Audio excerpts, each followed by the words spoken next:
Okay, so for torso extension and expansion, we're gonna work on bringing our hands behind our back, pulling our shoulder blades back and down, lifting our chest and taking a slow, deep breath in. Really trying to get a lot of air in the front side of our body and then exhale. You can work on that a few times over. The next thing we're gonna work on is we're gonna work on taking a staggered stance, crossing our arms across our body, and then pulling our arms back behind us, squeezing shoulder blades, and completing that same breath pattern. We'll do that about 3 or 5 times with our arms down around hip level. And then we'll do the same thing, 5 more times, arms around chest level.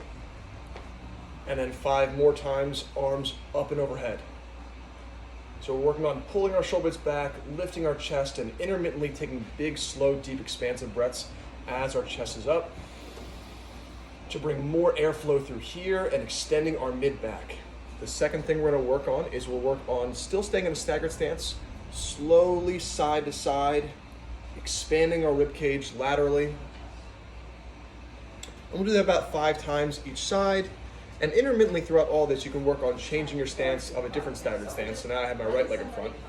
And the third thing we're gonna work on is rotation. So I'm gonna bring my arm back behind me and rotate my chest as far as it'll take me, and then back in. And then the other way, I'll work on pulling my arm back behind me, rotating as far as I can. Think about really rotating your chest, and then back together.